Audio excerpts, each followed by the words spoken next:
अच्छा, उनका पतन नहीं हो सकता, क्योंकि जैसे आपने 500 नाम जप किया तो आपके 500 नाम तो स्टॉक में जमा है। अब आप भ्रष्ट हो गए, गलत आचरण किए, तो उसका आपको दंड मिलेगा, लेकिन वो दंड खत्म होते ही आप 500 भजन से ऊपर चलेंगे।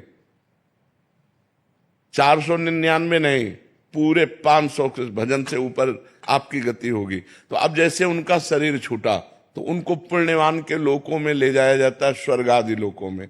स्वर्ग आदि लोकों में जैसे वो स्त्री से भ्रष्ट हुए या जिससे भ्रष्ट हुए, वो सारे भोग उनको दिए जाते हैं।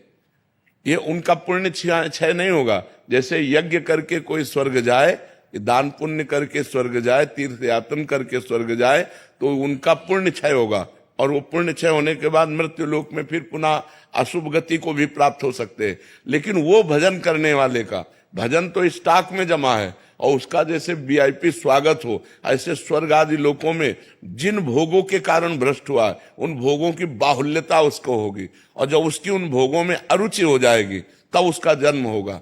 श्रीमान, कुलवान, धनवान, राज वैभव संपन्न, भोग संपन्न, और वहां जन्म लेकर के उसको ऐसा वातावरण मिलेगा भक्ति का, वैराग्य का, कि पूर्व का जो साधन है वो उन्हें उन भोगों में लगने नहीं देगा। उन भोगों के बीच में रहते हुए भी उसको वैराग्य होगा।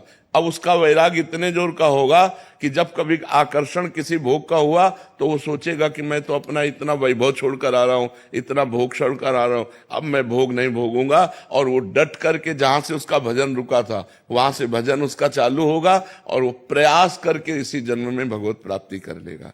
अगर कहीं फिर चूक हो जाती है तो फिर उसको वही गति प्राप्त होगी, वो स्वर्ग आदि लोगों को भोग करके, वो मतलब पतन नहीं हो सकता। पर जी फिर तो थोड़ा भी भजन करने वाले का पतन नहीं होगा। नहीं वो नहीं, मतलब बिल्कुल एक ट्रैक उसका चेंज होगा। हाँ, इसीलिए तो हम सबको प्रार्थना करते हैं, नाम जप करो, नाम जप करो, कैसे भी करो, भाव से करो, कुभाव से करो, जैसे भी करो। मानो आप बुरी आदत नहीं छोड़ पा रहे तो भली आदत पकड़ लो ना, तो कम से कम तुम्हारे पास बुराई के साथ साथ बहुत बड़ा भजन भी तो है जो तुम्हारी हर जगह रक्षा कर लेगा, तुम्हारी बुराइयों का नाश करके ये तुम्हें उन्नति प्रदान करेगा।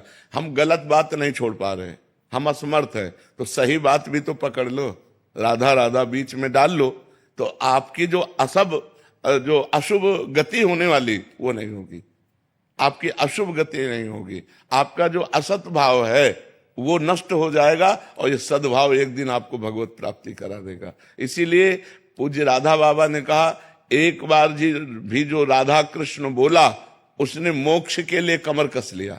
एक बार भी राधा कृष्ण बोला